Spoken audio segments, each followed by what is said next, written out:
What's going on, guys, and welcome back to another video.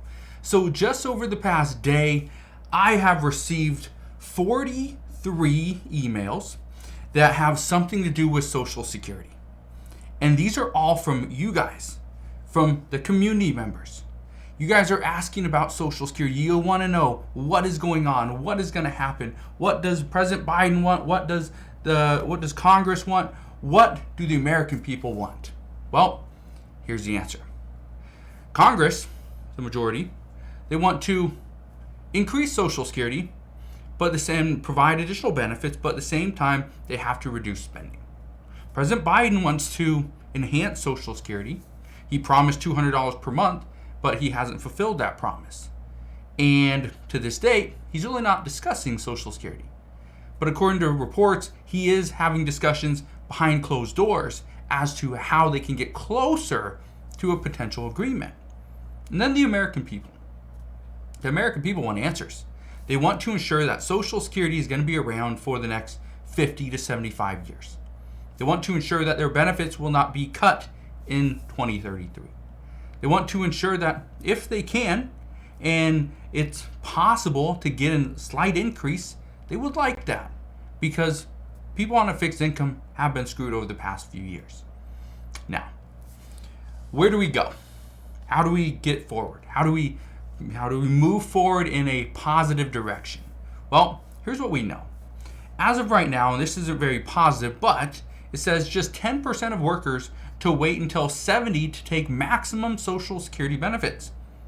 In this report, it's stated that 90% of workers will claim Social Security benefits as soon as possible. They're not going to wait for the maximum benefit at age 70. But get this. Right now there are discussions amongst lawmakers that we have to increase the full retirement age from age 67 up to age 69. So at least 2 years. And the reason why they're going with 2 years from 67 to 69 is because in 1983, that is exactly what happened. Lawmakers passed a bill that they were going to increase the full retirement age from age 65 to age 67.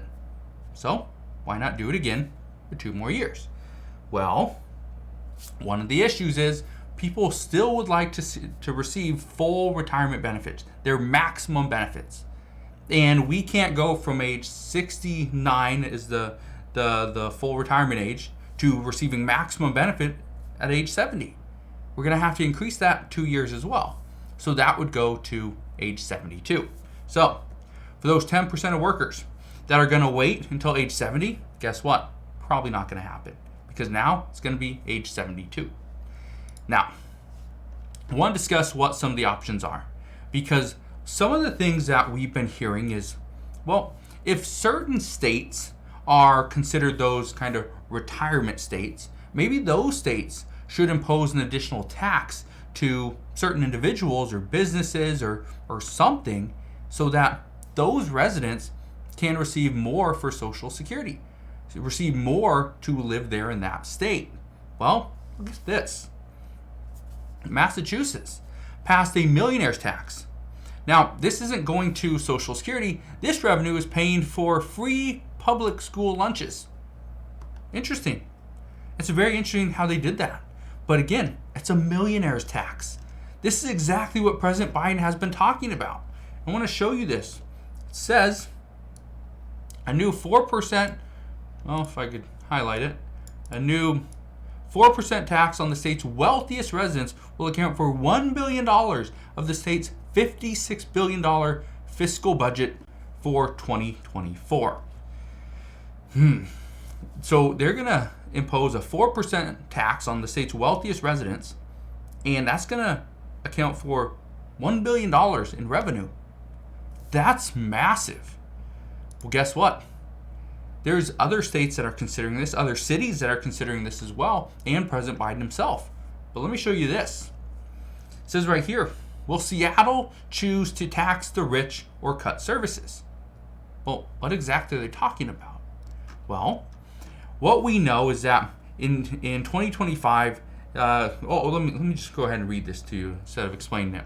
says a new work group report has presented Seattle policymakers with a stark choice: implement new taxes on the rich or face ruinous cuts to essential city services in 2025. It says last fall, the city convened a revenue stabilization work group to identify potential new streams of income to fill a projected shortfall of about $221 million in 2025 and $207 million in 2026.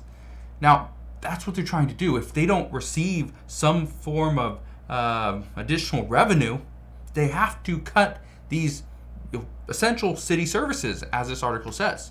And so, again, that's just Seattle, Washington. Okay? Now, there's a lot of rich people in Seattle. There's a lot of big companies in Seattle, right? Amazon being one of them. Okay? So, one of the things I can tell you is that it's not just the states, it's the cities that are looking to impose these additional taxes as well. But why do I bring this up? It's because of this one thing. According to a recent report, it says an unnamed senator says that right now all lawmakers, if they can't agree to impose this additional tax on the wealthy soon, states could do that themselves. And if states impose this new tax on the wealthy, it's going to make it very difficult for Congress on a federal level to impose a very similar tax. Now, this is what President Biden wants. President Biden wants rich companies to pay higher taxes, and some of them are fighting back. But why would they fight back? Well, why would they want to pay more in taxes? It doesn't make any sense. Why would a business want to pay more of their hard-earned income in taxes? Well, look at this. It says it was a simple idea. Major U.S. corporations should pay at least a 15% tax on their income, ending an era when some of the country's most profitable firms owed the federal government little or nothing at all. Amazon is one of those companies that they are they're the biggest company that just never makes a profit. It's because they always spend their money. They're always trying to innovate, and they're doing research and development, and they're spending all their money on other things. Well, if we just had a simple 15% tax on all income, no matter what, it could create more revenue for Social Security, more revenue for pretty much the federal government. The problem is, there's not a lot of people that are backing that. A lot of people say, yeah, they support it, but when did we get somebody that actually said, okay, let's vote on it? No, you're not getting a lot of votes on this, especially 1 year before a presidential election. It's just not going to happen. So, right now, here's the worry. The worry is that Social Security is at the forefront. They are trying to figure out how we can solve Social Security's problem. The biggest issue, though, is nobody has an easy answer that is going to get support from the majority of lawmakers. So at this time, even though they're looking to enhance Social Security benefits by increasing revenue, the problem is some lawmakers say, no, we do not need to work on enhancements. We need to just work on stabilizing the fund and ensuring that Social Security will remain solvent within the next 10 years.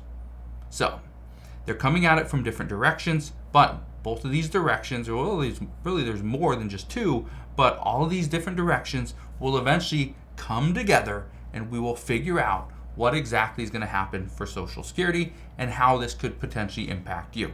So, as we get more information on that, I promise I will fill you in on all the latest news and updates. Again, thank you guys for watching. Consider subscribing, and I'll see you guys on the next one.